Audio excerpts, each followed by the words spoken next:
शहर में लगातार कोरोना संक्रमितों की संख्या बढ़ती जा रही है। वडोदरा में आज नए 41 कोरोना केस की पुष्टि की गई। साथ ही 1092 संक्रमित कोरोना से रिकवर भी हुए हैं। शहर में कोरोना केस लगातार बढ़ते जा रहे हैं। आज नए 41 मामलों के साथ कोरोना संक्रमितों की संख्या 1651 हो गई है। पिछले 24 घंटों में लिए गए 182 सैंपल में से 141 सैंपल नेगेटिव आए हैं। शहर में अब तक कोरोना से 50 लोगों की मृत्यु भी हुई है। 24 घंटों में 21 लोग विभिन्न अस्पतालों से डिस्चार्ज भी हुए हैं। शहर में कोरोना से रिकवर होने वालों की संख्या 1092 हो गई है। आज शहर में वाड़ी, वाघोड़िया रोड, बापोद, फतेहपुरा, दंतेश्वर, तरसाली, हरणी, सोमा तालाब, पानी gate, गैंडी gate, VIP road, Yakutpura, Siyabaug और ग्रामीण इलाकों में पादरा, मंजूसर और जरोद में मामले सामने आए हैं। आखिरकार एमएस यूनिवर्सिटी ने हजारों छात्रों के स्वास्थ्य हित को ध्यान में रखते हुए परीक्षाओं को ऑनलाइन किए जाने का निर्णय लिया है। एमएस यूनिवर्सिटी की परीक्षाओं को ऑनलाइन लेने का निर्णय एमएसयू प्रबंधन ने ले लिया है। इस मामले आयोजित सिंडिकेट मीटिंग में यूजी, पीजी और मास्टर की सभी परीक्षाएं ऑनलाइन लिए जाने का निर्णय किया गया है, जिस पर सिंडिकेट सदस्य जिगर इनामदार ने जानकारी दी। जिगर भाई, आप सिंडिकेट सदस्य हैं और ऑनलाइन परीक्षाएं जो यूजी, पीजी और मास्टर्स की एग्जाम्स आप लोग लेने वाले थे वो ऑनलाइन लेने का ऐलान किया गया है। क्या कहना चाहेंगे इस पर? बाहर के जो स्टूडेंट हैं, ऐसे स्टूडेंट के साथ इसमें ऑनलाइन एग्जाम लेने का प्रावधान हमने किया था कि जो बड़ौदा के बाहर है ऐसे बच्चे ऑनलाइन एग्जाम दे सकते हैं। तो फिर उसके बाद कई सारे स्टूडेंट ऑर्गेनाइजेशन और सिंडिकेट मेंबर सबका ऐसा मानना था कि अगर पूरी एग्जाम हम ऑनलाइन ले पाए तो ये एक बहुत बड़े रिस्क में से हम बच जाए। इसीलिए कल आदरणीय वाइस चांसलर साहब को हमने रिक्वेस्ट की। वाइस चांसलर साहब ने इसके ऊपर फाइनल डिसीजन लेने के लिए अर्जेंट सिंडिकेट मीटिंग कॉल की और आज दोपहर 12 बजे सिंडिकेट के सभी सदस्य और सभी फैकल्टी के डीन और प्रिंसिपल ये सभी की जॉइंट मीटिंग सेनेट हॉल में सोशल डिस्टेंसिंग के साथ हुई और उसमें सभी लोगों का ऐसा मत था कि इस स्थिति में हमें एग्जाम अवॉइड करनी चाहिए, क्योंकि इस स्थिति में अगर हम एग्जाम लेने जाएंगे तो बच्चों की और बाकी सभी लोगों के स्वास्थ्य के ऊपर बहुत बड़ा रिस्क आ सकता है।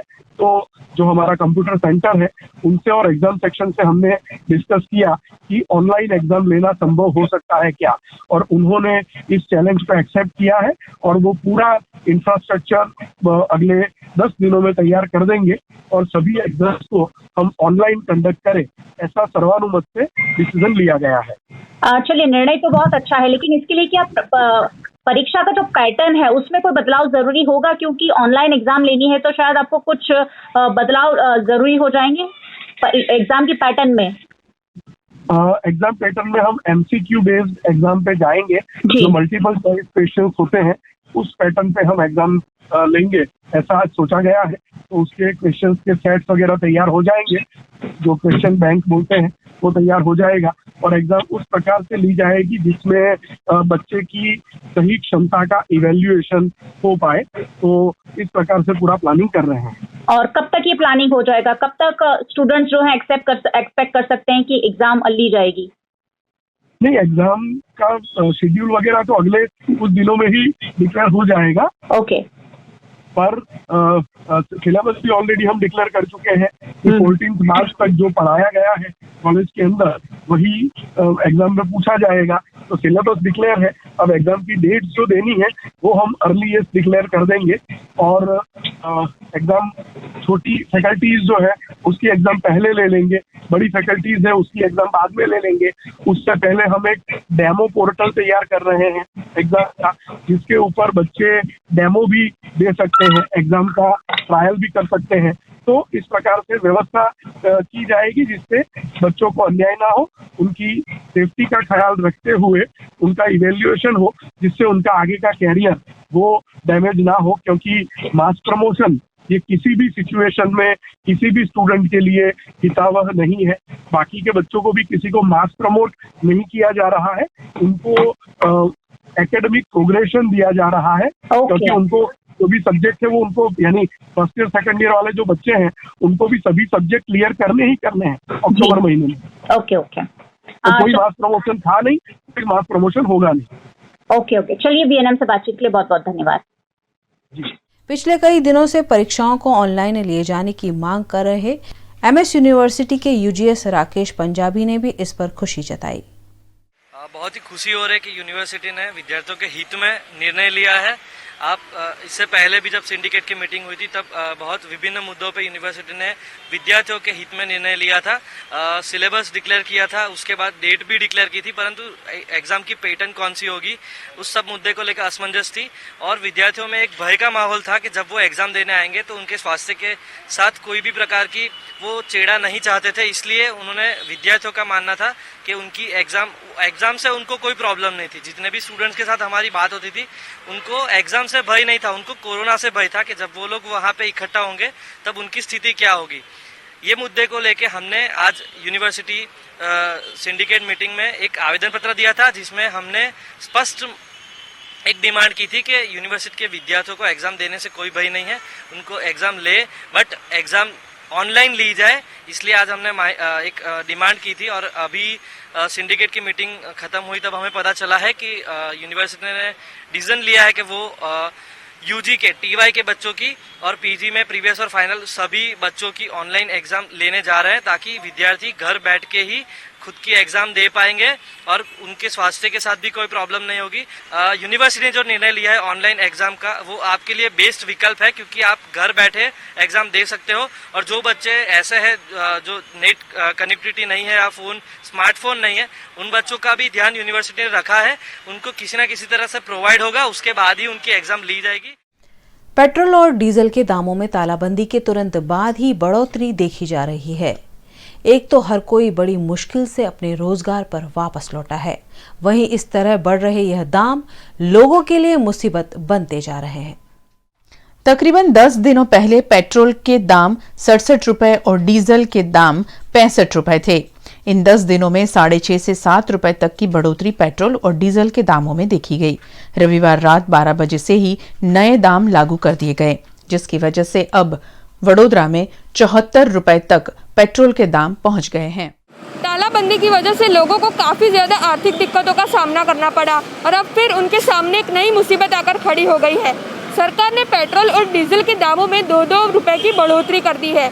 एक और पहले ही लोग तालाबंदी से परेशान थे। अनलॉक 1 के तहत धीरे धीरे वो अपनी ज़िंदगी को पटरी पर ला रहे थे और अब फिर अचानक बढ़े इस पेट्रोल डीजल के दामों की वजह से उनकी परेशानी और ज़्यादा बढ़ गई है। पिछले एक हफ्ते में कम से कम 6.5 से 7 रुपए तक पेट्रोल और डीजल के दाम बढ़ चुके हैं। तो चलिए इस बारे में लोगों से बात करते हैं कि उनका क्या कहना है। दिनों में पेट्रोल के काफ़ी ज़्यादा भाव बढ़ गए, उस पर क्या कहना चाहते हैं आप? बहुत ज़्यादा दिक्कत हो रही है। 10 दिन से लगातार पेट्रोल के जो भाव है बढ़ते जा रहे हैं। तो आम नागरिक को जो कि लॉकडाउन की वजह से पैसा बहुत लोगों का अटका हुआ था, कई लोगों को सैलरी भी नहीं मिल रही है, तो आम लोगों को बहुत ज़्यादा दिक्कत हो रही है। इसको जल्दी से जल्दी रोकना चाहिए, पेट्रोल के दाम जल्दी से जल्दी कम होने चाहिए। पेट्रोल के जो भाव बढ़ गए उस पर आपका क्या कहना है? वो नहीं बढ़ना चाहिए क्योंकि कोविड में लोग ऑलरेडी परेशान है, पैसों की कमी है और लोग ऐसे बहु महामारी में जी रहे हैं और ऊपर से ऐसे इंक्रीज करेंगे तो that will be not tolerable. According to my thinking it's not good. भाव कम होने चाहिए। भाव कम होने चाहिए, एग्जैक्टली। मैडम धंधा पानी है नहीं अभी और ये दिन भर दिन भाव बढ़ रहे हैं। 67 से डायरेक्ट 70 अप हुआ है, तो कैसे जिएगे? धंधा पानी है ही नहीं और पेट्रोल के बिना चलेगा नहीं, करे तो करे क्या? रिक्वेस्ट है सरकार से जल्दी नियंत्रण करे इसको, तो बढ़िया है मैडम। मेरा तो यही कहना है कि अभी लॉकडाउन खुला है तो उसके हिसाब से अभी भाव बढ़ना नहीं चाहिए था, क्योंकि अभी सभी को तकलीफ हो रही है। आप चाहे आप हो या मैं हो या कोई भी है, सबको तकलीफ तो हो ही रही है। ये बढ़ना अभी वाजिब नहीं है, अभी थोड़ा टाइम रुकना चाहिए था सरकार को, उसके बाद जो बढ़ाना है वो बढ़ा सकते हैं। लॉकडाउन की वजह से सब कुछ बंद था, ऐसे में अब पेट्रोल के भाव बढ़ रहे, लोगों के धंधे रोजगार बड़ी मुश्किल से शुरू हुए और पेट्रोल के भाव अचानक बढ़ गए, तो क्या आपको दिक्कत आ रही है? सरकार ने पहली बार के जब देश में कोरोना शुरू हुआ तब सरकार ने 2-3 महीने तक लॉकडाउन रखा। बाद में धीरे धीरे जैसे सरकार सब कुछ ओपन कर रही है, सरकार अभी हर चीज़ के दाम जैसे बढ़ा रही है, लेकिन जैसे गरीब मिडिल क्लास फैमिली तो बिलोंग कर सकती है, वो हाई क्लास फैमिली तो सब कर सकते हैं, लेकिन जो मिडिल अभी जो एकदम डाउन परिवार है, जैसे गरीब लोग, बहुत गरीब लोग हैं, वो कुछ खाने के उनको अभी भी प्रॉब्लम हो सकता है, अभी भी उनको प्रॉब्लम है खाने के लिए। बस यही कहना चाहेंगे कि अभी तो लॉकडाउन खुला, अभी तो काम काज शुरू हुए लोगों के, और लोगों ने कुछ शुरू किया नहीं है और एकदम से पूरा भार डाल दिया प्रजा के ऊपर। पेट्रोल और डीजल भाव ओछो थवो જોઈએ, દરરોજને દરરોજ વધતો જાય છે। 4 દિવસમાં 4 રૂપિયા 25 પૈસા જેવું વધી ગયું મેડમ। तालाबंदी के तुरंत बाद जो भाव बढ़े हैं पेट्रोल के, उस पर क्या कहना चाहते हैं? पेट्रोल के भाव एक्चुअली कम होने चाहिए थे। ये जो है this is not good. Petrol के भाव तो कम होने चाहिए क्योंकि लॉकडाउन है और काम धंधे बराबर नहीं चल रहे हैं, तो आम आदमी क्या कर सकता है? आम आदमी के पास कुछ नहीं है, खाने के लिए पैसे नहीं थे। इस समय पेट्रोल के भाव तो कम होने चाहिए क्योंकि ऐसे में नहीं, आम आदमी को तो बहुत तकलीफ हो रही है। कुछ नहीं, अभी सरकार तो पैसे वसूलेगी ना। इतने दिन जो 3 महीने भी दिया सबको, वो भी वसूल तो करेगी ना, वो बढ़ाएगी भाव। आपको कोई दिक्कत नहीं है भाव बढ़े? क्या कर सकते हैं अभी, इसके बगैर अभी गाड़ी चल नहीं सकती। वो सुबह जाना होता है जॉब पे, अभी बहुत दूर जाना होता है, इसलिए अभी साइकिल लेके तो नहीं जा सकते, इसके पेट्रोल भरवाना पड़ता है। वहाँ से अभी तक सैलरी भी मिली नहीं। बोला कि जॉब कंप्लीट करो, फिर कुछ इनकम होगी तो आपको देंगे। सैलरी नहीं है और भाव बढ़ते जा रहे हैं, क्या करेंगे अभी? तो भाव तो बढ़ेगा ना। अभी डॉक्टर लोग है खाली हाथ पकड़ते हैं तो 500 रुपया लेते हैं, फीस 1000 रुपया फीस है, तो पेट्रोल भाव बढ़ेगा। बढ़ने दो, कोई बात नहीं, लोग कम गाड़ी घुमाएंगे। आपको कोई दिक्कत नहीं है भाव बढ़ने? दिक्कत नहीं है, बढ़ने दो, भाव तो बढ़ेगा ना। भाव और उम्र तो बढ़ना चाहिए, कम नहीं होना चाहिए उसको। लॉकडाउन की कोई असर नहीं हुई है? कुछ नहीं, लॉकडाउन तो होता रहता है, इसमें क्या है, थोड़ा बीच में ब्रेक आ गया है। जैसे लोग आर्थिक दिक्कतों में थे और फिर भाव बढ़ रहे हैं, वो तो दिक्कत तो रहेगी जिंदगी में, जब तक आए वहाँ तक दिक्कत तो रहेगी। यहाँ दिक्कत में तो जीना सीख लेना चाहिए आदमी को। आत्मनिर्भर मोदी ने बोला ऐसा है, सबको सीख लेना चाहिए। रहेगी जिंदगी में, जिंदगी जब तक रहेगी तकलीफ तो रहेगी। तकलीफ से आदमी को इसके साथ रहने से सीख लेना चाहिए कि तकलीफ के साथ वो तो रहेगी। हर कोई जो है इस भाव की बढ़ोतरी की वजह से बहुत ज़्यादा परेशान है। बड़ी मुश्किल से सब कुछ फिर से खुला था और लोग अपनी ज़िंदगी को पटरी पर ले जा रहे थे। ऐसे में इस तरह दिन प्रतिदिन जो भाव बढ़ रहे हैं उससे लोगों की दिक्कतों में सिर्फ बढ़ावा हो रहा है। काफ़ी लोगों से हमने बात की, जानने की कोशिश की कि क्या कुछ दिक्कतें उन्हें भाव बढ़ोतरी की वजह से हो रही है। कई लोग जो थे वो ये कह रहे थे कि उन्हें काफ़ी परेशानी है, वहीं कई लोग सरकार के साथ थे इस फैसले में। उनका कहना था कि भाव बढ़ता है तो बढ़ने दो। तालाबंदी से आर्थिक दिक्कतों से जूझ रहे लोगों की सहायता के लिए शहर कांग्रेस आगे आई है।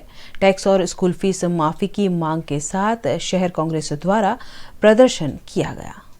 कोरोना महामारी के चलते की गई तालाबंदी से लोग काफी परेशान हैं और शहर वासियों के हित में शहर कांग्रेस पार्टी द्वारा जिलाधीश कार्यालय में आवेदन देते हुए light bill, property tax, school college के प्रथम सत्र की फीस माफी और पेट्रोल डीजल के दाम कम करने की मांग की गई। इस मामले कांग्रेस द्वारा विरोध प्रदर्शन करते हुए शहर की जनता को राहत दिए जाने की आवश्यकता जताई गई। सरकार જે રીતે મજબૂર પ્રજાનો લાભ લઈ રહી છે, પેટ્રોલ ડીઝલના ભાવ વધારવાના, મિલકત વેરા આપી દેવાના, લાઇટ બિલો આપી દેવાના, કોઈ જાતની આર્થિક સહાય, એક બાજુ સ્કૂલ ને કોલેજ વાળા ફીઓની ઉઘરાણી કરે, સરકારની જાહેરાત પછી પણ સ્કૂલ વાળા ફીઓ ઉઘરાવે। તમામ રીતે કોરોના વાયરસની મહામારીમાં જ્યારે સરકારના પડખે જનતા ઊભી હોય, તમામ વિપક્ષ ઊભા હોય, તો સરકારની જવાબદારી છે આર્થિક લાભ આપવાની, પણ સરકાર સદંતર રીતે નિષ્ફળ ગઈ છે। આજે લોકોના પ્રશ્નો છે, કોંગ્રેસનો કાર્યકર લોકોના પ્રશ્ન સળગાઈને સરકારને એક અપીલ કરવા માંગે છે કે લોકોને રાહત આપો। कार्यक्रम ये है कि सरकार जो झूठा वादा करती हो, लोकोने वारंवार झूठू बोलवानुं अने लोकोने कहेवानुं कि 20 लाख करोड़नो पैकेज, कोई पैकेज नहीं। अत्यार सुधी लारीवाला, गल्लावाड़ा, पतारावाड़ा, नाना नाना उद्योगवाड़ा कोईने पैसा मळ्या नहीं। सरकार सिर्फ वायदा करे छे, पेट्रोल डीजलना दाम वधी रह्या छे, आज 2 रुपया वधारी दिया।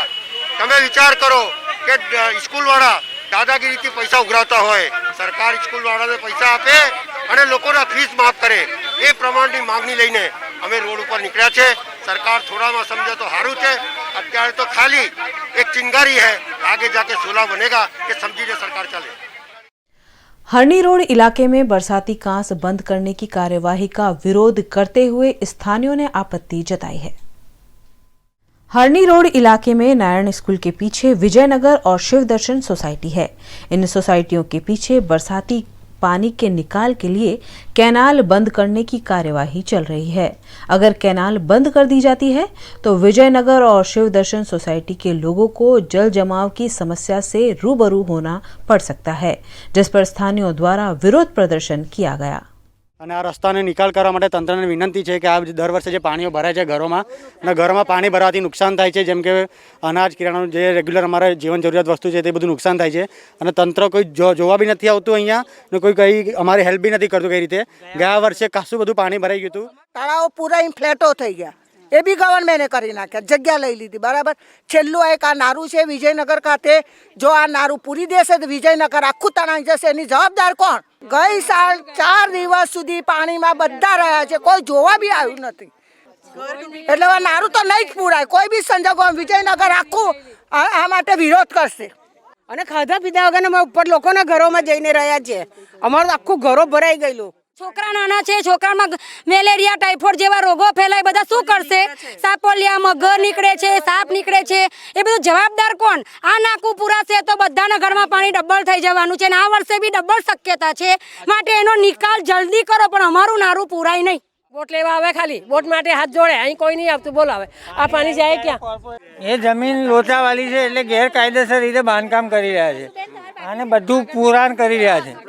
એટલે અમારો વિરોધ એટલો જ છે કે એનો તંત્ર સજાગ થાય અને એના માટે યોગ્ય પગલાં ભરે.